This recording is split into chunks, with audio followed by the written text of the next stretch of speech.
Magandang umaga po sa ating lahat. Pwede po ba batiin natin ng may ngiti ang ating mga katabi ng good morning? At sabihin niyo po sa kanila na masaya akong makita ka ngayong umaga. Salamat po sa Panginoon dahil muli ay sama-sama tayo magpupuri sa Kanya ngayong umaga. At ang panibagong araw na ito ay proof ng Kanyang mayamang biyaya para sa ating lahat. So bago po tayo magsimula, bigyan ko po kayo ng ilang sandali. Tayo po ay sabay-sabay na manalangin. Pasalamatan natin siya sa nagdaang linggo, sa araw na to na binigay niya sa atin para tayo ay makabangon at muling makapunta dito sa ating worship hall. Makaawit para sa Kanya, makapakinig ng Kanyang salita. Gawin po natin. Pasalamatan natin siya.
Standing on the truth of your word, that because of your great love, you are not consumed.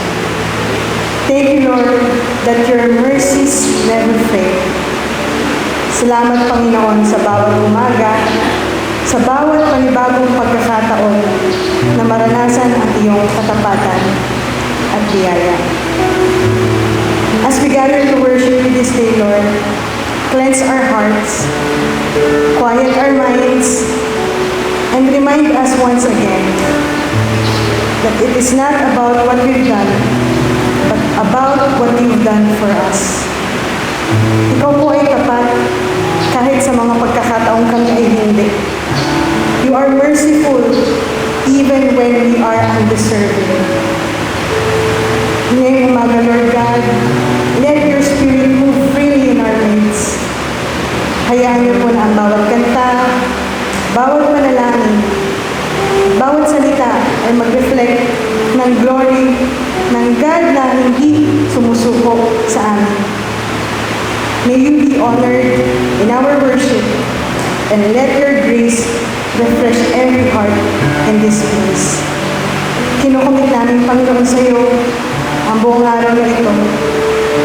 Nawa po, ikaw ay malugod sa aming mga awit.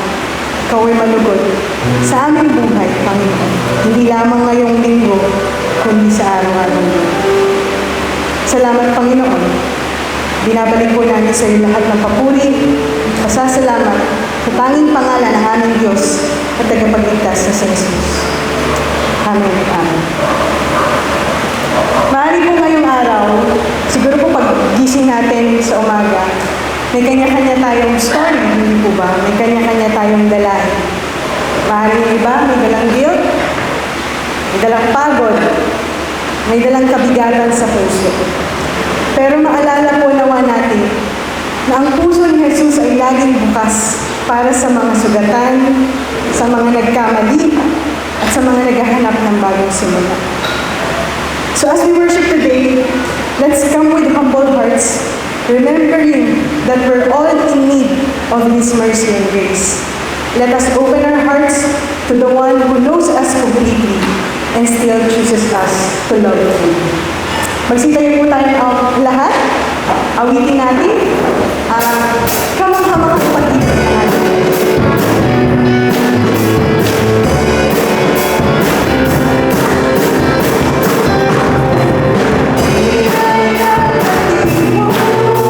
Sa ngalan mo, Panginoon, ang lahat ay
Di ka dapat magpapalain, ngunit diyan ako'y binuhos. Damang-damang ang pag-ibig ng pasahin, pag-ibig na ako'y binuhos.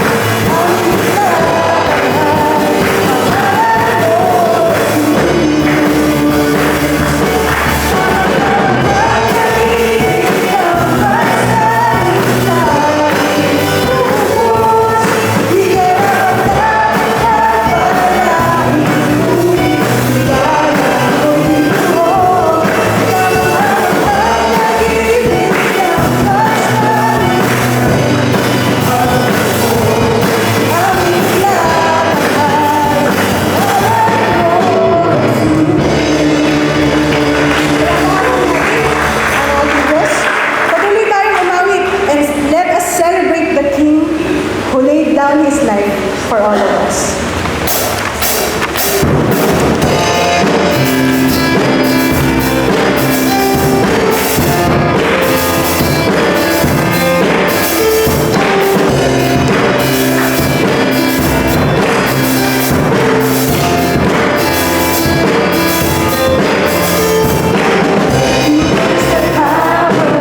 Oh, sin and darkness, whose love is mighty and so much stronger than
handa po natin ang ating sarili para sa ating congregational prayer. Tayo po ay manalangin.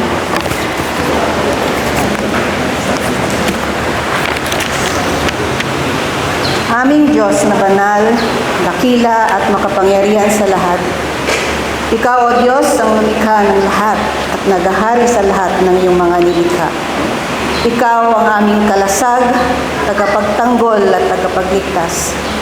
Sinasamba at pinupuri ka namin dahil ikaw ang tunay at tapat na Diyos, ang hari ng mga hari, haring walang hanggan. Kaya't nararapat lamang na ipagkatiwala namin ang lahat sa iyong mapagpalang kamay, O Diyos. Patawarin mo kami, Panginoon, sa mga panahong nalilimutan namin na ikaw ang Diyos na siyang nakaaalam ng lahat. Pagpatawad mo rin, O Diyos, ang mga sandaling hindi namin ipinagkakatiwala o idinudulog sa iyo ang ilang mga alalahanin para sa iyong gabay, karunungan at pagpapala. Naririto kami ngayon sa iyong banal na presensya upang itaas sa iyo ang aming mga panalangin at mga kahilingan. Bilang isang kongregasyon na naniniwala sa iyo, Panginoong Hesus, ang Diyos ng kapayapaan, tinataas namin ang digmaan sa Israel at Iran. Bagaman tila ito'y tumigil sa ngayon, dalangin namin na naway magkaroon ng tunay na ceasefire, mahinto ang nakamamatay at nakasisirang mga pagbobomba, Panginoon, at ang anumang hakbangin ng ibang bansa upang mapigilan o matigil ang pagpapatuloy ng digmaan ay hindi sana magpalala sa sitwasyon. Kahabagan mo, O Diyos, ang mga mamamayan na bawat bansang direktang naapektuhan ng kaguluhang ito. Protektahan mo, Panginoon, ang mga buhay ng mga nadadamay sa mga mararahas na desisyon ng mga namumuno sa mga bansa. Naway ang karunungan mo ang kanilang hanapin at asamin upang hindi pagsimulan ng mas malawakang digmaan. Huwag sanang gamitan ng dahas o armas ang pagkamit ng kapayapaan. Yan ang aming naising, Panginoon, subalit ikaw ang nakaalam ng ngayon at bukas. Noon pa mang simula ay nalalaman mo na ang mga magaganap at ang katapusan nito. At anumang plano mo, O Diyos, ang siyang mabuti para sa lahat. May takot at pangamba sa aming puso, subalit nagtitiwala kami sa iyong mga salita at pangako, Panginoon. Pangahawakan namin ang mga katotohanan mula sa awit 46. Na ang Diyos ang ating lakas at kanlungan at handang saklolo kung may kaguluhan. Di dapat matakot, mundo'y mayanigman. Kahit na sa dagat ang bundok matangay, kahit na magngalit yaong karagatan at ang mga burol mayanig, magimbal. May ilog ng galak sa bayan ng Diyos. Sa banal na templo'y ligaya ang dulot. Ang tahanang lungsod ay di masisira. Ito ang tahanan ng Diyos na dakila. Mula sa umaga ay kanyang alaga. Nangingilabot din bansa't kaharian sa tinig ng Diyos, lupa'y napaparang. Nasa atin ang Diyos na makapangyarihan, ang Diyos ni Jacob ng ating kanlungan. Salamat, Panginoon, sa mga katotohanan ito at sa kabutihan mo sa iyong mga anak. Dalangin din namin, Panginoon, ang pagpapala mo sa lahat ng mga gawain ng aming iglesia. Pinupuri at pinasasalamatan ka namin, O Diyos, sa katatapos na day of prayer kahapon. Salamat sa mga nakibahagi sa gawain ito. Pagpalain mo ng karunungan, kalakasan, probisyon, ang kasalukuyang mga gawain ng bawat ministry. Patuloy mong gabayan ang bawat namumuno dito sa aming iglesia at pag-ingatan sila sa bawat sandali. Nagpapasalamat kami sa pamunuan ng Lord of Life na nagpapagal upang mabigyan ng tamang direksyon at mapangalagaan ang lahat ng tungulin o direksyon ayon sa aming mission at vision bilang iglesia. Salamat, Panginoon, sa iyong patnubay. Pinagkakatiwala namin sa iyo, O Diyos, ang iyong mga manggagawa sa loob at labas ng aming iglesia. Dalangin namin ang iyong pagbubukas ng mga oportunidad upang mas marami pa ang maabot at mabahagian ng iyong salita, O Diyos. Naway na laging maging sapat ang kanilang mga pangangailangan upang maisagawa ang lahat ng kanilang mga proyekto o pagpaplano. Gayun din, dinadalangin namin ang kanilang mga mahal sa buhay na maaaring hindi nila nakakasama sa lahat ng pagkakataon dahil sa kanilang mga gawain. Pag-ingatan mo sila, Panginoon, at ikaw po ang magpuno sa kanilang mga pangangailangan. Ingatan mo, Panginoon, ang mga manggagawang ito at palakasin ang kanilang espiritu kung sila man ay nanghihina. At para sa kapatiran ng Lord of Life, hiling namin, Panginoon, ang iyong pagpapagaling sa lahat ng dumaranas ng anumang sakit o karamdaman. Hipuin mo ang bawat bahagi ng katawan ng mga kapatid na ito at matanggap ang kagalingan mula sa iyo, O Diyos. Palakasin mo rin, Panginoon, ang mga nanghihina sa pananampalataya at panumbalikin mo ang kasiglahan nila sa paglilingkod at fellowship sa kapatiran. Anuman ang kanilang pinagdaraanan, dalangin namin ang kalinawan ng kanilang mga pag-iisip at mapagkumbabang puso. Alam namin na mahal mo sila, Panginoon, at naniniwala kami na sa iyong tamang panahon, sila'y makababalik sa iyo. Dalangin namin ang provision mo sa aming mga pangangailangan sa araw-araw. Marami sa amin ang nakakaranas ng kagipitan sa buhay, subalit patuloy na nagtitiwala sa iyo, Panginoon, na ikaw ang magpupuno sa anumang kasalatan namin sa buhay. Sa pabago-bagong panahon, O Diyos, ingatan mo kami sa anumang sakit na dulot nito. Ingatan mo rin, Panginoon, ang aming bansa sa mga pagbaha, lindol at iba pang sakuna. Papuri at pasasalamat sa iyo, Panginoon, na maaari namin itaas ang lahat ng ito nang may lubos na pagtitiwala na iyong nadinig at sasagutin ang mga ito ayon sa iyong plano. Sapat ang iyong biyaya, O Diyos. Tunay na ikaw ay mapagpala at mabuting Diyos. Ito, Panginoon, ang aming samot dalangin sa dakila at makapangyarihang pangalan ni Jesus. Amen.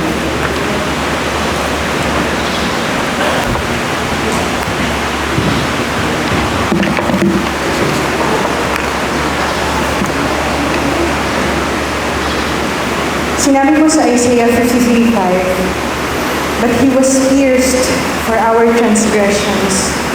He was crushed for our iniquities. The punishment that brought us peace was on him, and by his wounds we are healed." As we continue to worship, let us continue to declare that no one else can love us like Jesus. A love na walang limit, a love na walang condition. And let us reflect deeply sa grace that took our place, bore our shame, and gave us freedom. Magsitayo po tayo lahat, tumawid sa Kanya.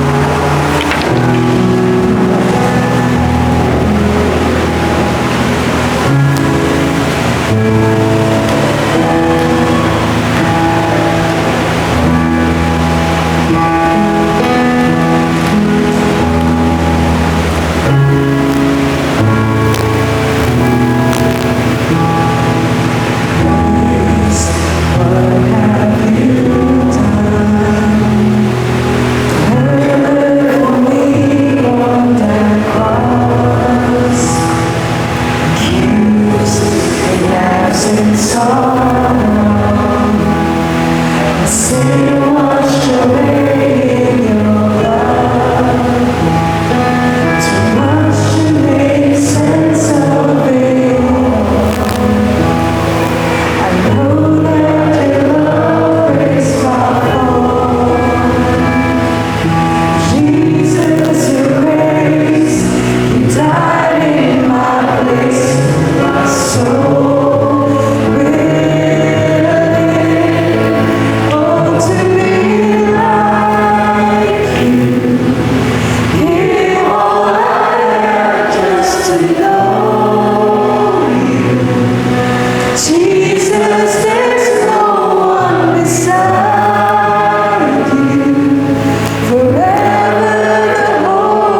biyaya mo, sa pag-ibig mo para sa bawat isa sa atin. Ngayong umaga, Lord, mangusap ka po sa bawat isa sa atin. Ikubilo po sa iyong presensya ang iyong mensahero ngayong umaga. Marinig ka namin ng klaro at maiuwi namin at maigamit namin sa pang-araw-araw na aming buhay ang iyong sasabihin sa amin ngayong umaga. Salamat, Panginoon. Walang hanggang pasasalamat sa kabutihan at katapatan mo para sa bawat isa sa amin. We bring back all the glory and praise to you, Lord God. In Jesus' name we pray. Amen. Palakpakan po natin. Marami po tayo na po. Tawagin ko po si Dito.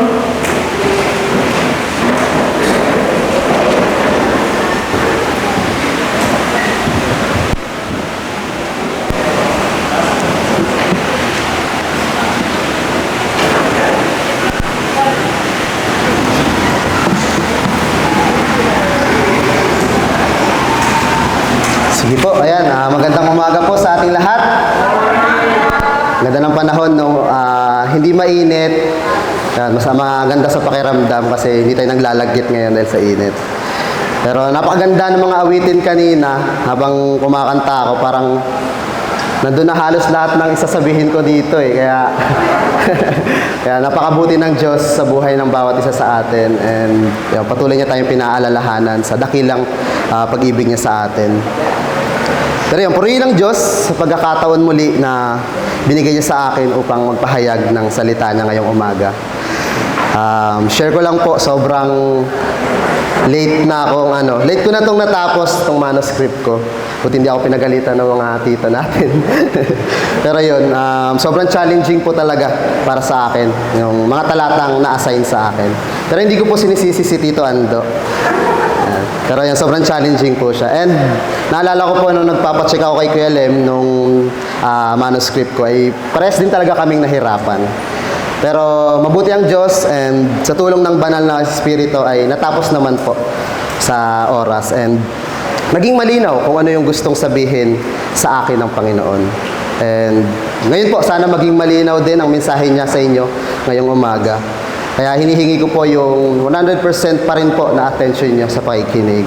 Alam ko medyo malamig kaya baka medyo inaantok kayo. Pero yun, makinig po tayong lahat para wala po tayong mamiss sa sasabihin sa atin ng Panginoon ngayong umaga. Hindi na ako nakapagpaalam sa kanya pero meron akong, hindi ko na rin po siya papangalanan. Hindi ko na rin po masyadong ididetalye yung kwento niya. Pero meron po akong katrabaho na close ko dati. Ngayon po kasi nalipat na siya ng project eh. Medyo po yung namin, work namin. Hindi siya talaga nagpapalit-palit yung mga kagrupo. So kaya minsan ko na lang po siya nakakausap. Bale, Christian po siya and active po siya sa simbahan nila noon. Ngayon po kasi hindi na siya active dahil nakakalungkot, nakagawa siya ng kasalanan and nalaman to ng buong church nila. Dahil sa kahihiyan at panghusga na natanggap niya mismo sa mga ka-church niya, ay yun, hindi na siya nagsimba ulit, hindi na siya bumalik. Yun nga po, nakakalungkot. Hindi ko alam kung nangyari na rin to sa church natin. Pero related po sa topic natin ngayong umaga na kahanga-hangang habag at biyaya ni Jesus. Matututunan po natin na opo, mabigat at seryoso ang Diyos sa kasalanan, pero ipapadama niya sa atin sa pamamagitan ni Jesus na mas malaki at mas malawak ang kanyang habag at biyaya. Ang mga talatang pag-aaralan po natin ngayong umaga ay matatagpuan sa Gospel ni John. And ito po yung outline niya. So dyan po, merong introduction. Sunod po is si John the Baptist at ang mga unang disciples ni Jesus. Next po is ang public ministry ni Jesus. So naka-highlight po siya dahil dyan po nakapaloob yung mga passage natin ngayong umaga. Ang mga huling araw ni Jesus sa Jerusalem. Next po, ang muling pagkabuhay at pagpapakita ng Panginoon. At ang huli po, ending, isa pang pagpapakita sa Galilee. So ngayon po, meron na kaagad kayong idea kung ano yung kwento ng Book of John. So, kwento po ito ng buhay ni Jesus. So, kung meron po kayong Bible, kahit e-Bible po, Kaya maaari niyo pong buksan sa John chapter 8, verse 1 to 11. Pwede niyo po akong sundan, pero ako na po yung magbabasa. Sa Tagalog Pinoy version po ito. So, ang title po, Ang Babaeng Nahuling Nangangaliwa. Verse 1, si Jesus naman ay pumunta sa bundok ng mga Olibo. Kinabukasan, maaga pa'y nagbalik na siya sa templo. Lumapit sa kanya ang lahat ng mga tao, umupo siya at nagsimulang magturo. Dumating noon ang mga tagapagturo ng kautusan at mga pareseyo na may dalang isang babaeng nahuli sa pangangalo niya. Iniharap nila ito sa karamihan. At sinabi kay Jesus, Guro, ang babaeng ito'y nahuli sa aktong pangangalo niya.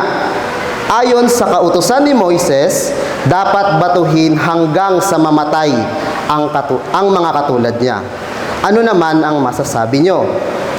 Itinanong nila ito upang subukin siya at nang may maiparatang sila laban sa kanya.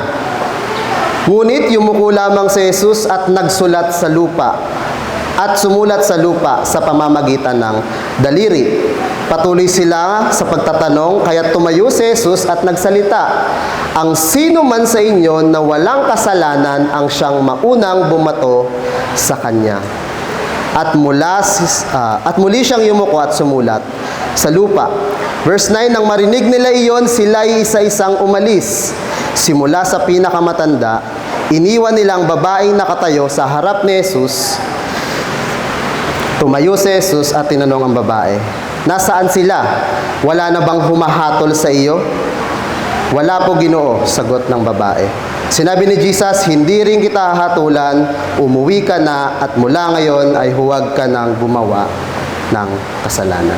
Sige po, samahan niyo po muna ako sa maikling panalangin. Ama namin Diyos na makapangyarihan sa lahat, maraming salamat po Lord God muli sa pagkakataon na to na dinala niyo kami dito Lord God ng ligtas. And meron kami pagkakataon para magpuri sa inyo Lord God and makinig ng inyong salita. Samahan niyo po kami, puspusin niyo po kami ng inyong banal na spirito. Inawa po ay malinaw naming maintindihan kung ano pong gusto mong sabihin sa amin ngayong umaga na ito. Gamitin niyo po ako Lord God, itago niyo po ako sa inyong likuran and tanging mga salita mo lang ang lumabas sa aking bibig, Lord. Alisin niyo po yung mga distractions na pwedeng makadistract sa amin sa pakikinig ng inyong salita. Nawa po yung tulungan niyo kami na mag-focus lamang sa inyo ngayong hapon, ngayong umaga na ito. Maraming salamat po. Pinupuri ka po namin, pinapasalamatan. Ito pong aming samot na lang sa matamis na pangalan ni Jesus.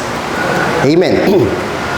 So, overview po, ang Book of John po, o mas kilala sa tawag na Gospel according to John, ay isa sa Gospel book na nagkikwento tungkol sa naging buhay ng Panginoon dito sa daigdig. Mababasa natin sa book na ito na ang sumulat ay malapit na disciple ni Jesus.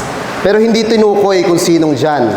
May mga debate na nagsasabing siya daw si John na anak ni Zebedee.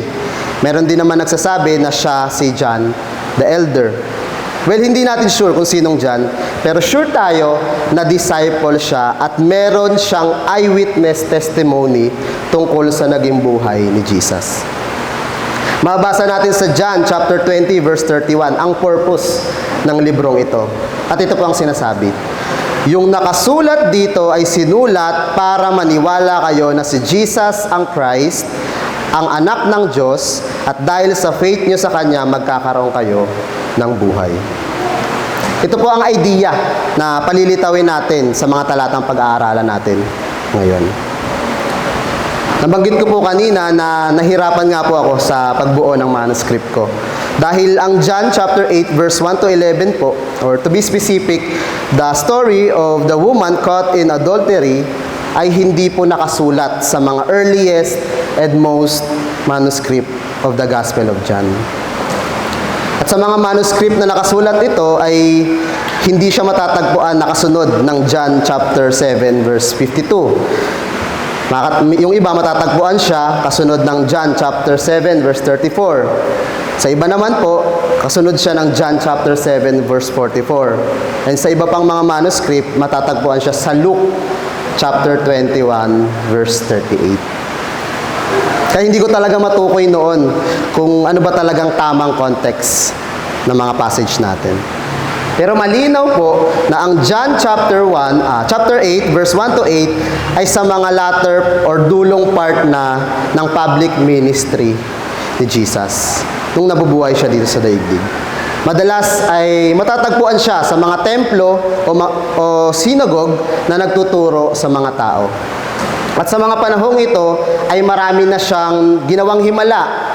Nagpalayas ng mga demonyo, nagpagaling ng mga may sakit, and magaling at kakaiba yung pamamaraan niya ng pagtuturo. Kaya sobrang sikat na siya sa mga tao ng mga panahong ito. Sa dami ng bumibilib at sumusunod sa kanya, ay marami na rin ang nagagalit at gusto siyang ipakulong o ipapatay. At kasama dito ang mga tagapagturo ng kautusan at mga Pariseo. Binanggit ko po sila dahil relevant po ang mga characters na ito sa talatang pag-aaralan natin ngayon. So sige po, samahan niyo po ako na himay-himayin ang bawat mga verses. So hindi ko na po isasama yung verse 1 dahil kaduktong po ito ng mga nangyari sa dulong chapter ng chapter 7. So mag-umpisa po tayo sa verse 2. Sabi po dyan, kinabukasan, maaga pa'y nagbalik na siya sa templo. Lumapit sa kanyang lahat ng mga tao, umupo siya at nagsimulang magturo. Kung mapapansin nyo po, yung setup nila Jesus nung time niya, ay siya yung nakaupo habang nagtuturo sa mga tao. And yung tao naman po yung mga nakatayo. Hindi ko alam, Tito Ando, kung pwede pa ba natin gawin yun dito, no? Pero syempre, kawawa naman po tayo. Matagal-tagal pag mga ngawit po tayo, lalo na yung mga seniors natin. Pero sigurado, hindi tayo aantokin, lalo na sa mga youth, di ba? So, pero joke lang po, biro lang po. Pero mapapansin natin dito na kusang lumalapit ang mga tao kay Jesus. Although hindi natin sigurado kung ang dahilan ba nila ay gusto lang nilang maka-witness ng mga himala mula kay Jesus. Pero pwede din naman na nating isipin na nandun sila para makinig sa tinuturo ni Jesus. And ganun din po sana tayo ngayong umaga. Pinakadahilan po natin kung bakit tayo nandito ay para magpuri at makinig sa ituturo sa atin ng ating Panginoon. Ngayon po, sabi sa verse 3, dumating noon ang mga tagapagturo ng kautusan ng Pariseo, tagapagturo ng kautusan at mga Pariseo na may dalang isang babaeng nahuli sa pangangalunya. Iniharap nila ito sa karamihan. So ang setup po, habang nagtuturo si Jesus sa mga tao, bigla nilang may dumating ng mga tagapagturo at ng kautusan at mga Pariseo na may dalang isang babae. So marahil sa pagkakataong ito, umiiyak yun. And hindi natin alam, pero baka nakabalot lang siya ng kumot or kahit anong klaseng tela lang. Dahil, yun nga, sabi doon is nahuli siya sa akto ng pangangalo niya. Sa English, caught in the act of adultery. Kaya sigurado na sa mga time na yon ay nakuha yung atensyon ng mga tao, pati ni Jesus. So meron pong interruption na nangyari. Natigil si Jesus sa pagtuturo niya sa mga tao. Tuloy po natin, sabi sa verse 4, at sinabi kay Jesus, Guro, ang babaeng ito'y nahuli sa aktong pangangalunya. Dito po tinawag ng mga tagapagturo ng kautusan at mga Pariseo na guro si Jesus. Which is, something smells fishy, di ba? Kasi alam naman natin, lalo na kung binabasa natin yung Bible, ay galit itong mga taong ito kay Jesus. Susunod na nangyari, sabi nila sa verse 5, ayon sa kautusan ni Moises, dapat batuhin hanggang sa mamatay ang katulad niya. Ano naman ang masasabi nyo? Which is totoo po ito sa law ni Moises. Pero ang clear po na sinasabi sa kautusan ay ganito po. Tignan natin sa Levitico chapter 20 verse 10. Ang lalaking mangangalunya sa asawa ng iba ay dapat patayin, gayon din ang babae. Sa Deuteronomio naman po, chapter 22, verse 22, kapag ang isang lalaki na huling kasiping ang asawa ng iba, pareho silang dapat patayin. Sa ganyang paraan nyo aalisin ang ganitong uri ng kasamaan sa Israel. So ano pong mapapansin natin? Parang may mali, no? Parang kulang. Bakit babae lang yun ang dinala nila doon? And for sure po, pare-pares tayo na nasa isip. Nasaan yung lalaki? Bakit yung babae lang yung dinala nila doon?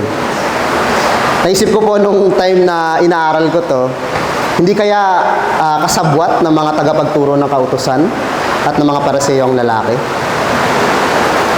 Kasi sabi nila, nahuli nila sa akto.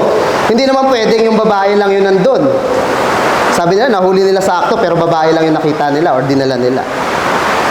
Dito pa lang po ay katakataka na yung ginagawa ng mga tagapagturo ng kautusan at mga Pariseo. Sige po, ituloy natin. Sabi po sa verse 6, first part lang po. Itinanong nila ito upang subukin siya at nang maiparatang sila laban sa kanya. So yun po, lumabas din ang tunay na intensyon nila. Ngayon para po mas maintindihan natin, ito po kasi yung sitwasyon ni Jesus. So nasa trap po siya ng mga tagapagturo ng kautusan at mga Pariseo. So unang trap, sabi po dyan, ayan, kapag hindi niya pinahintulot na patayin ng babae, lalabag siya sa kautusan ni Moises. Which is clearly, nasabi po doon, dapat batuhin hanggang sa mamatay. Pangalawang trap po, kapag pumayag naman siya na patayin ng babae, mananagot siya sa Roman law na pinagbabawal ang mga Jews na humatol ng death penalty. Mabasa po natin yan sa John chapter 18 verse 31. And since under sila ng Romans law, hindi sila pwede basta-basta lang magpataw ng parusang kamatayan. And yung pangatlong trap po, since si Jesus po, known to be friend of sinners, na mababasa natin sa Matthew chapter 11 verse 19, ito po yung time na kumakain siya kasama ng mga tax collector.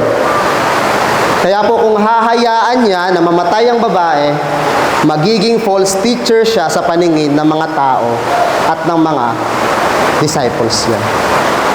So Jesus seems stuck between angering Rome and alienating his followers or overtly defying the very scriptures he has preached. Ang masasabi lang po natin dito ay galing, tataba ng mga utak ng mga tagapagturo at tagapagturo ng kautusan at mga Pariseo. Pero knowing Jesus, kung binabasa niyo po yung Bible, lagi niyang nalulusutan yung mga trap nila. At sa mga susunod po na verses, ay titignan natin yung naging response ni Jesus. We will observe how Jesus demonstrates his divinity and reveals his remarkable mercy and grace to the woman caught in adultery. Pupulot tayo ng aral sa mga paraan ng pagpapakita ni Jesus ng kahanga-hangang habag at biyaya sa babaeng nahuli sa pangangalunya. So, meron po tayong tatlong punto. Una po, hindi niya agad hinusgahan ang babae na matatagpuan natin sa verse 6, second part. Sunod naman po is hindi niya hinayaan na ang mga makasalanan ang humatol sa babae. Nakikita natin sa verse 7. And yung pangatlo, hindi niya hinatulan ang babae. Matatagpuan natin sa verse 11 na second part. So sige po, unang punto po kagad. Mababasa natin sa verse 6, second part, ang naging tugon ni Jesus sa ibinabatong tanong ng mga tagapagturo ng kautusan at mga Pariseo sa kanya. Ang sabi po, ngunit yumuko lamang si Jesus at sumulat sa lupa sa pamamagitan ng daliri. Ang unang mapapansin po natin sa talata ay ang ginawang pagyuko ni Jesus. Imbis na sagutin yung tanong nila, hindi sila pinansin ni Jesus na parang wala siyang naririnig. Isa sa pwedeng dahilan ay dahil alam na ni Jesus kung anong yung intention nila, and alam ni Jesus na masama yung intention nila doon. Kaya parang nasa isip niya, hindi na talaga kayo natuto. Ano na naman ba tong trap nyo sa akin o scheme nyo sa akin? Pero naniniwala po ako na ito ay pagpapakita ng humility or sympathy ni Jesus sa babae. Dahil sigurado po, hiyang-hiya siya sa ginawa niya at pakiramdam niya lahat ng tao doon ay galit at galit sa kanya at ready nang maghagis ng bato sa kanya. So lahat po nakatingin malamang ng galit sa kanya ang mga tao. Pero si Jesus po, yumuko lamang siya.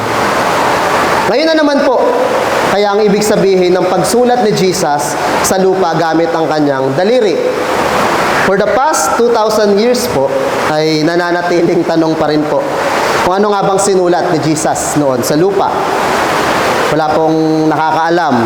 And hindi rin kasi talaga specific na binanggit sa verses natin o sa passage natin. Pero madami akong nabasang commentary about dito. And isa po ito sa i-share ko sa inyo na para sa akin po ay pinaka may sense. So sa pananaw po nila, ang sinulat daw po ni Jesus ay yung mga pangalan ng mga tagapagturo ng kautusan at mga Pariseo na nandoon. Dahil sinabi sa Jeremiah chapter 17 verse 13, "You are a spring of water giving Israel life and hope. But if the people reject what you have told me, they will be swept away like words written in dust." Sa verse po natin kasi ay may sa verse po na ito ay may tatlo tayong mapapansin. Yung una po is spring of water giving life. Pangalawa is yung rejection. At pangatlo po yung words written in dust, which is kung titignan natin sa mga naunang verses bago po ang chapter 8, kung nakabukas po yung mga Bible nyo, pwede nyo po yung buksan doon sa chapter 7. Ayan, po pinaliwanag doon na si Jesus ang tubig na nagbibigay buhay na mamabasa natin sa verse 37 to 39 ng chapter 7. Tapos yung rejection naman po, i-compare natin sa verses 45 to 52 ng chapter 7 pa din. Sabi po dyan, ang title niya, ang di paniniwala ng mga pinuno. And yung last po is yung words written in dust na nabasa natin mismo sa mga passage natin. Maaring ganun nga yung meaning nun, pero mas mabuti po siguro na mag-focus tayo sa ginawang act ni Jesus kaysa sa kung anong sinulat niya sa lupa. Kapansin-pansin po ang ginawang ito ni Jesus na pagyuko at pagsulat sa lupa dahil 2 beses niya po itong ginawa sa passage natin. Sa verse 6 and sa verse 8. Marahil tanong sa mga isip natin ngayon, kung all-knowing God si Jesus, bakit hindi niya na lang agad sinagot yung tanong ng mga tagapagturo ng kautusan at mga Pariseo? Pwede ba nating isipin na nahirapan siya mag-isip kung ano yung tamang isasagot niya? Kaya nagsulat muna siya sa lupa. Para po sa akin ay hindi siya nahirapan at alam niya agad ang isasagot niya sa mga tagapagturo ng kautusan at mga Pariseo. Sinabi sa talata natin na yumuko siya at nagsulat sa lupa dahil nais niyang ipakita ang humility at sympathy niya sa babae. Pinili niya na hindi ito agad husgahan kahit na huling-huli ito sa akto ng pangangalunya. Nakita natin na hindi ginamit ni Jesus ang daliri niya para dumampot ng bato. Ngayon, ang tanong po para sa atin. Kapag nalaman natin na meron tayong kapwa, especially kapatid natin sa pananampalataya, na nakagawa ng kasalanan, ano po ang initial response natin? Dadampot agad ng bato? Huhusgahan agad? Naku, iwasan na natin yan. Pagchichismisan. Sa paanong paraan po natin na ipapakita ang humility at sympathy natin sa kanila. Naalala nyo po yung nag-viral na video? Nung kailan lang, ewan ko po kung napanood ito ng lahat. Pero nung March lang po siya, tungkol po ito sa magsasaka na persahang pinababa sa motorsiklo niya at marahas na hinuli ng mga tauhan ng LTO dahil nakitaan siya ng kutsilyo. Nakakaawa po and sobrang nakakalungkot dahil habang pinagtutulungan siya ng mga LTO, ay maririnig natin sa video ang sinasabi niya. Sabi po niya dyan, "Farmers po ako, sir. Farmers po ako, sir." Pero ewan ko, parang Bisaya po ata or ano pong ibang language. Pero yun po yung meaning. Ang alam ko po, nasibak po sa pwesto yung mga LTO officers na sangkot dito. Na sana po, wag natin sila gayahin na agad-agad nanguhusga sa kapwa.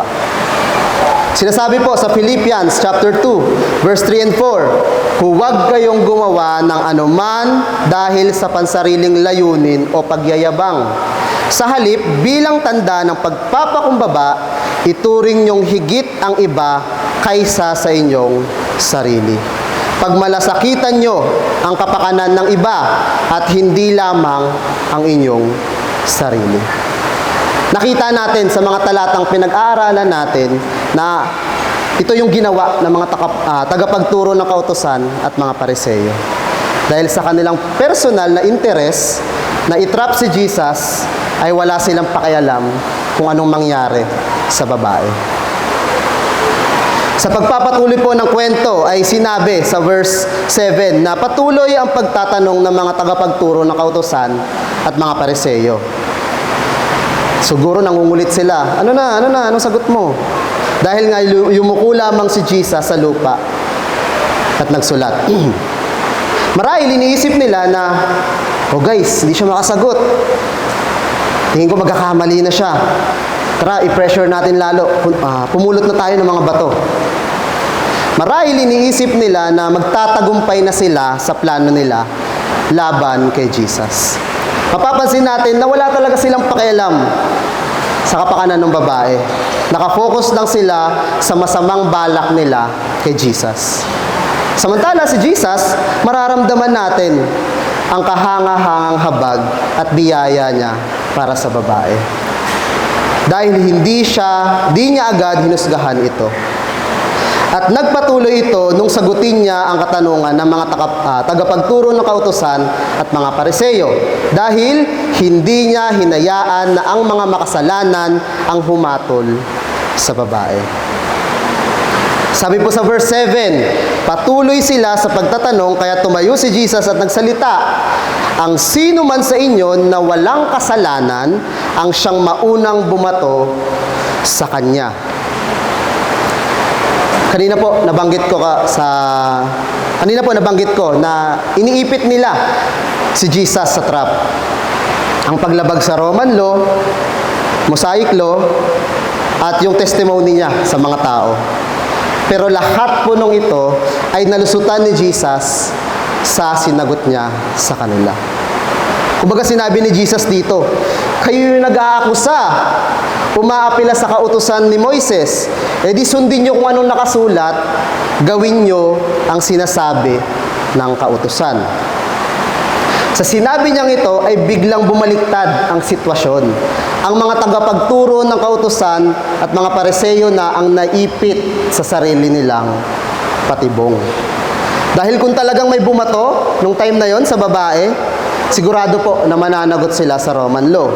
Hindi lang yon, dahil lalabagin din nila ang law ni Moises dahil malinaw na sinasabi doon na dapat kasama ang lalaki sa paparusahan.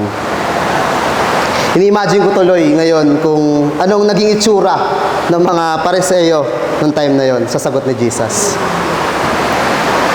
Kilala po noon ang mga tagapagturo ng kautusan at mga Pariseyo na tagapagpatupad ng God's law, which is nabasa natin yan kanina sa verse 5 na siyang ginagamit nila para akusahan ang babae. Pero yun ba talaga ang purpose ng God's law? Mahalaga pong maintindihan natin na binigay ito ni God kay Moses at sa mga Israelites noon para i-reveal ang kasalanan ng mga tao. Ang God's law po ay hindi dinesign para i-compare natin ang sarili natin sa iba. Ito po ay dinesign para i-convict ang mga sarili natin. Binigay ito sa atin na parang salamin para ipakita ang reality of sin. Nais sabihin ni Jesus sa kanila noon na ang God's law ay hindi lang para hatulan ang babaeng nahuli nyo sa pangangalo niya, kundi para din sa inyo mismo na mga tagapagturo ng kautusan at mga Pariseo, at para sa lahat ng tao. Kaya kung nagbabasa po tayo, madalas na mababasa natin na palaging nagka-clash si Jesus at mga tagapagturo ng kautusan. Kasi pinapamukha sa kanila ni Jesus na publicity stunt lang ang ginagawa nila para ginagawa nilang pagsunod sa kautusan para purihin sila ng mga tao. Na sila ay mga mapagpanggap at mga hipokrito. Marahil sa ating mga Christians, we set rules na, example, kung sino yung mas madalas magsimba, siya yung pinakamabait. Kung sino yung mas active sa mga ministry, siya yung matuwid. Pero isipin nyo po na ginagawa din ito ng mga tagapagturo ng kautusan at mga Pariseo noon. Kaya bago po tayo magalit sa kanila, why not po, kamustahin po muna natin ang mga sarili natin. Alam niyo po yung salitang pet peeve? Sorry po, pang millennials na po yung words na ito. Alam niyo po ito kay Jun? Hindi na alam ni Kuya Jun. Kala ko, millennial pa si Kuya Jun eh. Pero yan, sige. Para po sa mga hindi nakakaalam, ang meaning po ng salitang ito ay something that a particular person finds specially annoying. Mga bagay na ayaw o kinaiinisan natin sa isang tao. Pwedeng pag-uugali, pwedeng katangian niya, pwedeng mga mannerism niya, mga ginagawa niya. And sure po ako na lahat tayo ay merong ganito. Minsan, hindi natin namamalayan na we set rules for ourselves. Na kapag hindi namimit ng ibang tao, masama ang turing natin sa kanila o ayaw natin sa taong yun. And sa sarili natin, we feel righteous dahil tayo, nagagawa natin yung rules na yun. Kaya ang tendency, we judge other because they fall short sa area na yun. Ngayon ang tanong po para sa atin, sa pamamagitan ng anong rules o alituntunin ay madalas nating pinupuri ang ating sarili at hinahatulan ang iba. Kanina po yung halimbawa ko na binanggit ko kanina. Pwede din sa ministry, sa worship ministry, kung sino yung pinakamagaling tumugtog, kumanta, siya lang dapat yung karapat-dapat, o kahit saan pang mga bagay. Isipin po natin mabuti, do we have a clear sense of our sins? Alam po ba natin sa ating mga sarili na tayo ay makasalanan? Kasi kung hindi po, isa yan sa dahilan kaya tayo nang huhusga ng kapwa natin. Tandaan po natin ito, the nature of hypocrisy is to see the sin of others more clearly than your own. Ang katotohanan po ay lahat tayo parehas sa sitwasyon ng babaeng nahuli sa pangangalo niya. Tulad niya, tayo rin po ay guilty at lumabag sa commandments ng ating Panginoon. May iba sa atin iniisip, itong lo lang po yung nilabag ko. Ito lang po, hindi ako nagnakaw. Nagnakaw lang ako, pero hindi naman ako pumatay. Sa tingin ko naman, mas makasalanan siya. Yung iba naman sa atin, iniiba yung ibig sabihin ng law. Dinodoktor natin para sabihin, excuse ako dito Tapos ipopoint natin sa iba yung kasalanan. Ulitin ko po sa inyo, nagkakamali po tayo kung ginagamit natin ang God's law para i-justify kung sino ang matuwid at kung sino ang hindi. Kwento ko lang po sa inyo, si Papa ko po, ewan ko po kung nakita na siya ng lahat dito. Pero nung bago pa lang po kaming mananampalataya nila Rhea and ni Mama, ay madalas po yung namin, hindi naman siguro debate, discussion na lang about sa faith. Sa mga hindi po nakakaalam, madalas po kasi siyang nakikinig noon sa ang dating daan po kay Eli Soriano. Sinasabi niya sa amin dati na bakit daw siya yung niyayaya namin magsimba. Bakit hindi yung mga pumapatay? Naging mabuti naman siyang ama. Pinag-aral niya naman daw kami. Imbis na siya daw yung iyain namin magsimba, bakit daw hindi yung mga kriminal, yung mga literal na gumagawa ng kasalanan at yung mga nasa kulungan? Dahil sila daw ang mas may kailangan sa Diyos. Pero praise God po, kasi minsan kahit papano po, nayayaya naman namin siya na magsimba nila mama. And patuloy ko po talagang pinapanalangin na magkaroon ako ng pagkakataon na ma-share ko sa kanya yung gospel and tanggapin niya ang Panginoong Hesus bilang Diyos at tagapagligtas. Ngayon po, hindi na siya masyadong nakikinig kay Eli Soriano. Puro balita na lang po about sa impeachment. Yan, sobrang active niya po dyan. Sa pagpapatuloy po ng kwento ay mababasa natin ang naging response ng mga tagapagturo ng kautusan at mga Pariseo. Sabi po sa verse 9, nang marinig nila iyon, sila'y isa-isang umalis, simula sa pinakamatanda, iniwan nila ang babaeng nakatayo sa harap ni Jesus. Iniwan nila ang babaeng nakatayo sa harap ni Jesus. Hindi natin sure kung na-realize ba nila na katulad sila ng babae, na sila din ay makasalanan at walang karapatan humatol. Pero maliwanag po na nais iparealize sa kanila ni Jesus na when they point their fingers at someone else, there are 3 fingers pointing back at them. Sabi nga po sa Matthew chapter 7 verse 1 to 2, huwag kayong humatol nang kayo'y di hatulan, sapagkat hahatulan kayo ng Diyos ayon sa paghatol nyo sa iba. At susukatin kayo ayon sa panukat na ginamit nyo sa iba. Hindi sinabi ni Jesus dito na maling sumunod sa law ni Moises. Pero kung seryoso talaga sila sa pagsunod, dapat ma-realize nila na sila din mismo ay mga guilty at makasalanan. Bago po tayo magtungo sa pangatlong punto, ay balikan po natin saglit ang sinabi sa verse 7. Yung sinabing, ang sino man sa inyo na walang kasalanan ang siyang maunang bumato sa kanya. Sa tingin niyo po, sa mga taong nandun sa templo, nung time na yon, sino ang qualified na bumato sa babae? Tama po, si Jesus. Pero patuloy niyang pinakita sa babae ang kahanga-hangang habag at biyaya niya dahil hindi niya inatulan ang babae. Na mag-aaralan natin sa pangatlong punto natin. So matapos magsiuwian ng mga accusers ng babae, ay nagkaroon sila ng conversation ni Jesus. Sabi po sa verse 10 to 11, tumayo si Jesus at tinanong ang babae, nasaan sila? Wala na bang humahatol sa iyo? Wala po, Ginoo, sagot ng babae. Sabi ni Jesus, hindi rin kita hahatulan, umuwi ka na at mula ngayon ay huwag ka nang gumawa ng kasalanan. Mahalaga po na naiintindihan natin ang context kung bakit ito sinabi ng Panginoon. Hindi niya sinabi dito na, hindi niya sinabi sa babae na wala kang ginawang kasalanan. Huwag mo nang alalahanin yung ginawa mo. Maliit lang na bagay yun.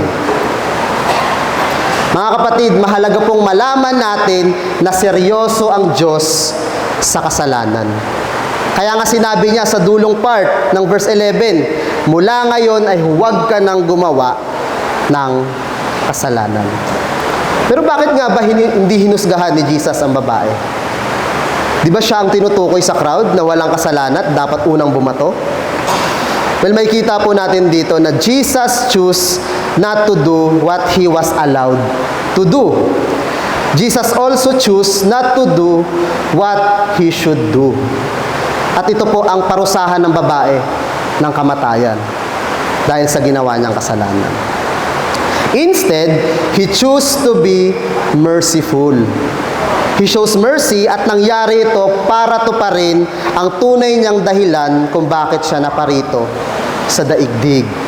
Sinabi niya po sa John chapter 12 verse 47 sa second part po, sapagkat hindi ako naparito upang hatulan ang sanlibutan kundi upang iligtas ito. Ngayon isipin na lang po natin yung kahihiyan na buhat-buhat ng babae sa harapan ng crowd mga time na yon.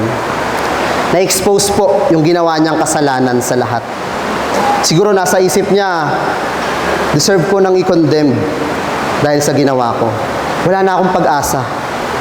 Hindi ko deserve ang forgiveness o love o mercy ni inuman.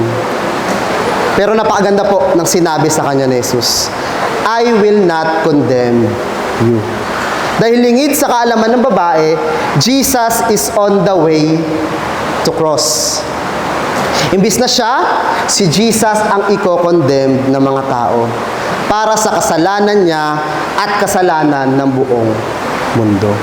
Naisabihin ni Jesus sa babae, I'm gonna take your sin, your shame, and your condemnation upon myself for you to be free. Madalas po kasi nilalason ng kasalanan ang ating mga isip. Sinasabi sa atin ito na wala na tayong chance magbago. Marami ng pagkakataon ng binigay sa'yo, pero ganyan ka pa rin. Bakit ka pa magbabago? Manatili ka na dyan. Masaya ka naman eh. Sarap naman, di ba? Panindigan mo na.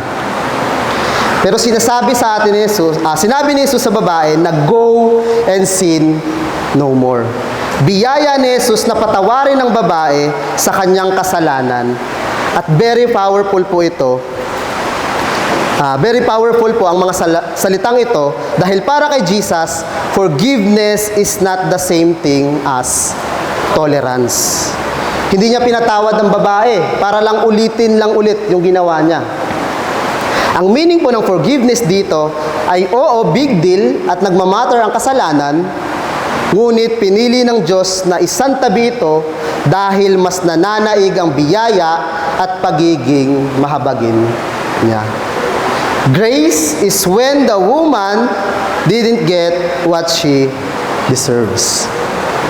At ito po ang malinaw na pagpapakita ni Jesus ng kanyang kahanga-hangang habag at biyaya sa babae.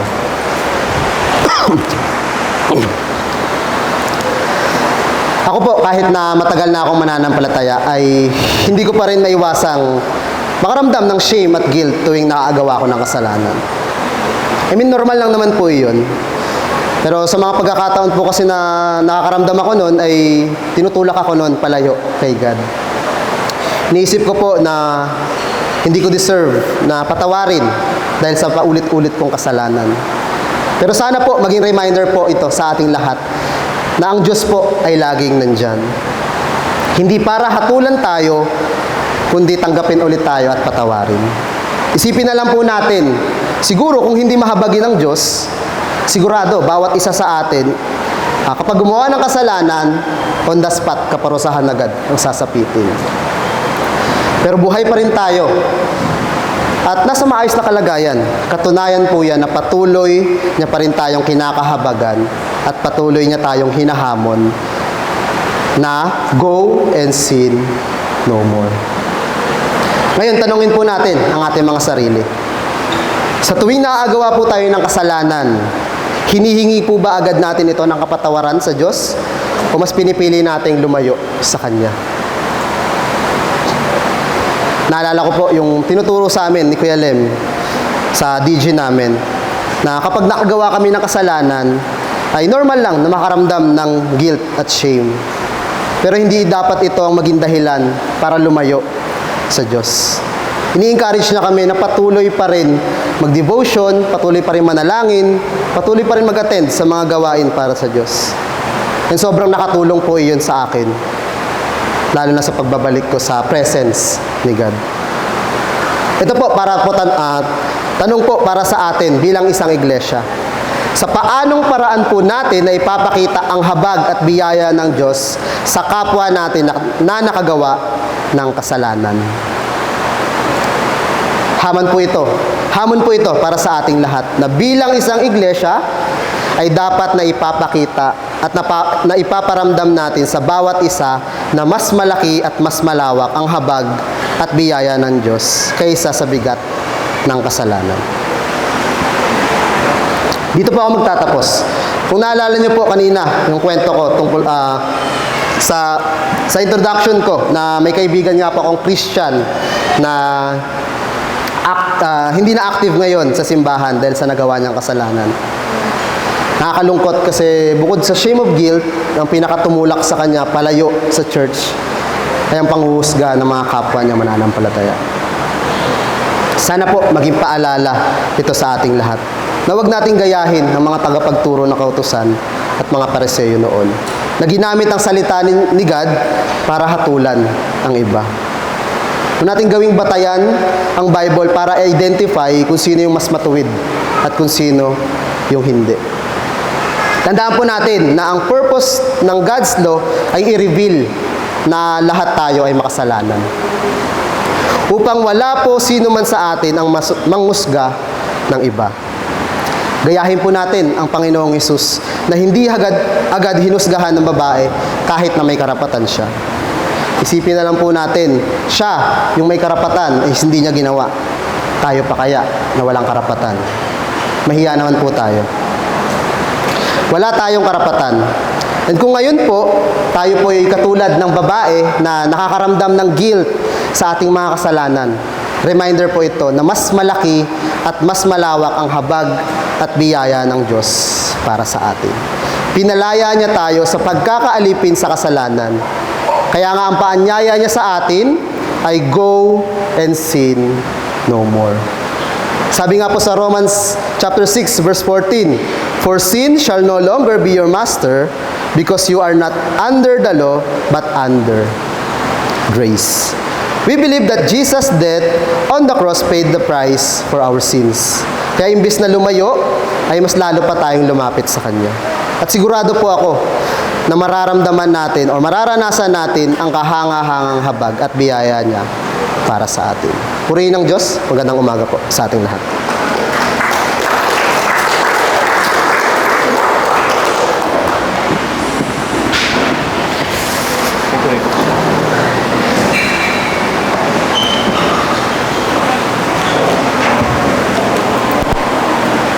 Thank you, Paul.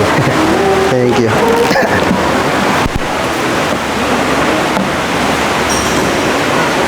Salamat sa mensahe niya sa atin ngayong umaga.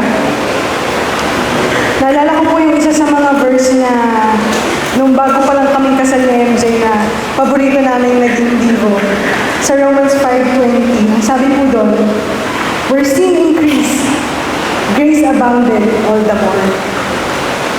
Hamon po para sa atin yung pagbibigay or pag-extend ng grace or ng mercy sa ibang tao. Especially, sabi nga ni Rico kanina, kapag may hindi natin gusto or parang hindi ayon sa kung ano yung alam natin or hindi natin sila gusto i-forgive or something.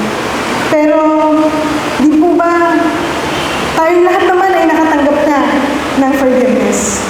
And sabi nga, we cannot give what we did not receive. E tayo natanggap na natin yun. Challenge po yun para sa ating lahat.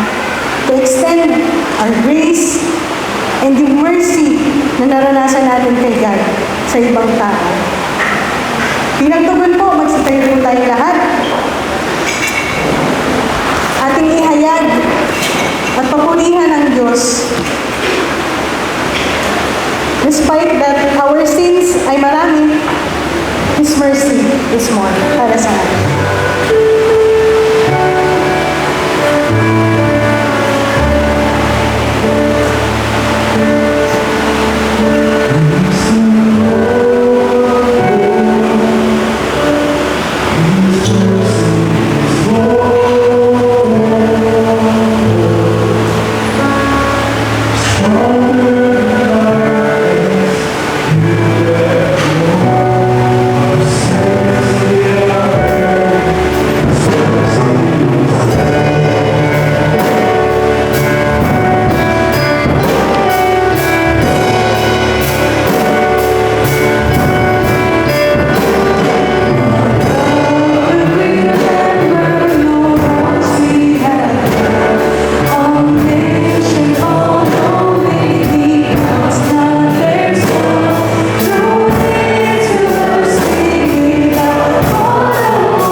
Tunay po na kailanman ay hindi ka po nagkukulang. Ang biyaya mo ay laging sapat para sa bawat isa. And Lord, ibinabalik po namin ang lahat ng kaloob na ito para sa iyo. Basbasan mo po ito para magamit, para sa ikalalago pa ng iyong iglesia dito sa Lord of Life. Maraming salamat po sa puso na handang magbigay sa bawat isa. Salamat po, Lord. In Jesus' name, Amen. Ngayon po ay para sa ating announcements. Ay, meron po tayong paalala. So, tuloy pa rin po ang Kids Sunday School every first and third Sunday of the month. Ito po ay ginaganap ng 8:15 a.m. dito sa Doña Carmen.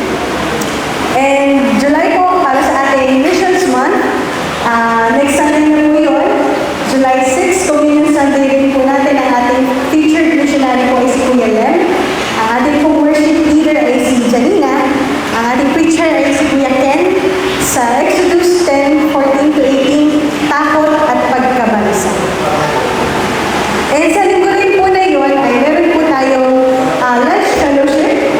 Ito po ginagawa natin every first Sunday after worship. And kung meron po kayong pwedeng madala na pagkain para ma-share, ay welcome na welcome po yan. Pero kung wala pong madadala, ay atin pong pagkakasahin ang mayamang biyaya ng Diyos para sa atin. Ang ating prayer meeting naman po ay nagaganap every third Wednesday of the month via Zoom, 7 p.m. po yan. At every fourth Saturday of the month po ay Day of Prayer, 7 a.m. to 10 a.m. po dito sa Doña Carmen. Yan po ay face-to-face at meron pong breakfast fellowship. Kahapon po yung naging Day of Prayer at nakakatuwa po na marami pong nakadalo sa gawain ngayon. Sana po sa susunod ay mas marami. Yung ating din pong piso kada araw para sa ating Pastor's Wellness Fund ay tuloy-tuloy pero wala pa rin po yung ating alkansya. So yung mga donations po ninyo, pakitabi lang po muna at pagdating po ng ating alkansya, tsaka po natin itulog. And ngayon po tawagin ko po si Deacon Laila para sa pag-report ng ating financial statement.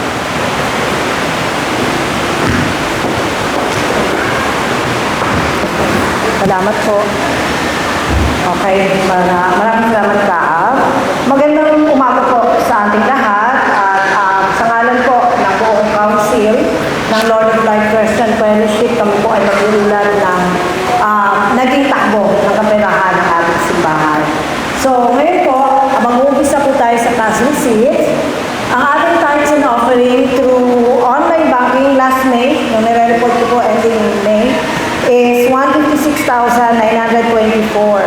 So may mga kapatid po tayo na talagang masugid na nagbibigay ng kanilang kaloob or tithes through online. So 156,924. Tithes and offering po to offering bag yung every Sunday na pinapaikot is 21,801. Social concern offering po is 1,505.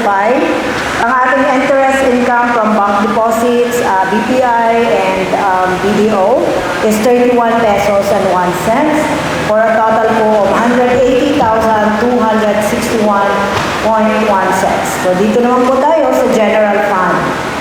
Ayan.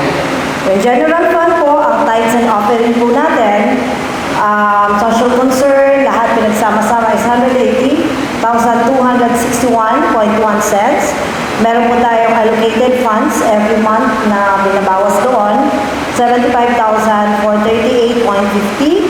Actual disbursements expenses last May, 129,791.52. So may deficit po tayo last May na 24,959.01. So before po ako mag-continue, napansin po natin malaki yung ating expenses. Di po ba malaki?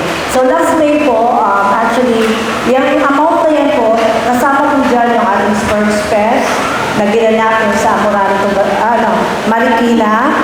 Kasama din po dyan ng Family Day. Kasama po din, part po din dyan is yung binili natin ng projector na kalahati. Kalahati kasi kalahati may nag-donate. So, plus yung expenses po natin. So, yung mga expenses po natin per month, may mga types na malalaki po talaga lumagpas doon sa 30,000 na pinapapirma namin petty cash kasi may mga times na may mga invited speaker po tayo, tapos may mga urgent na mga kailangan i-support ng mga missionary. Pero hindi naman yun lagi. Hindi po yun lagi actually. May mga ganong amount na medyo malalaki siya. So, medyo malaki talaga ang expenses natin noong May. So, meron po tayong deficit na 24,969.01. So, syempre, panapanalangin pa rin natin patuloy na although nandiyan yung mga gastusin, pero talagang makakabawi ang church natin. So, SSS contribution, payable natin, dinididak namin sa sahod ni Ate Sita, is 400 pesos. So, ang total excess deficit po natin is 24 na lang, 24,569.01. Ang ending balance po natin no April is 290,333.56. So, ang ending balance, June. Okay. April, right? April po yung ending balance sa 290,333.56. Niles po natin yung deficit natin na 24,569.01. So, ang ending balance po natin nung May, yan, yung May 31 as of 265,764.55. So, ay po ay lang po, napapansin ko ngayong June, dahil wala po tayong mga activity, hindi ganun kataas yung expenses na nakukuha. Regular, yung mga pasahod lang, yung regular speaker, regular lang po yung nakukuha natin o nagagastos natin. Unless na lang, dahil may mga repairs po tayo, so i-expect po natin next month, mag-high up na naman po yung ating expenses dahil sa repairs and maintenance na nangyayari. So, yan lang po. Baka may gusto po kayong mga tanong regarding po sa ating reporting at tirahan ng council. Ako wala po. Maraming salamat po sa ating lahat at patuloy po tayo ng bless ng Panginoon.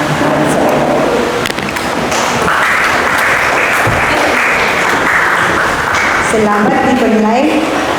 Hamon po ito para sa ating lahat na talagang maging tapat sa ating pagbibigay din. And panalangin natin na sa mga susunod pang buwan ay wala na po yung deficit na ating nakikita dito sa lugar. Salamat po sa Diyos. Visitors, meron po bang first time visitors tayo ngayong umaga? Wala naman po, pero birthday po ni Auntie Lucy ngayon. So, kung mag-chat niyo po siya, pwede niyo po siyang i-chat at balikin. So, yun lang po.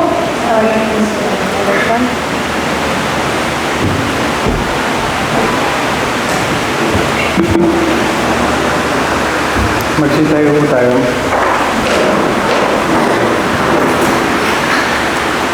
Salamat Panginoon sa pagpapaalala na kami makasalanan at pag humingi po kami ng kapatawaran ng Panginoon Diyos ay pinapatawad niyo kami. At ito ay isinulat niyo Panginoon Diyos upang paalala sa amin. If we confess our sins, He is faithful and just and will forgive us our sins and purify us from all unrighteousness.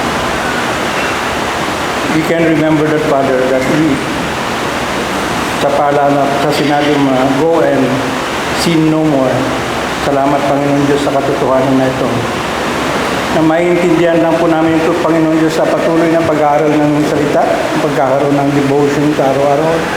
Dahil ang iyong salita, Panginoon Diyos, ay nagtuturo sa bawat sa amin upang mabuhay sa mundong ito, Panginoon Diyos, upang may pahayag sa mga taong hindi pa nakakilala sa iyo. Na ang reminder ito, ang dakilang yung pag-ibig sa bawat isa, Panginoon Diyos, ay napakahalaga dahil lubusan yung pagmamahal sa amin. Dahil ang iyong biyaya ay napakalawak, Panginoon Diyos.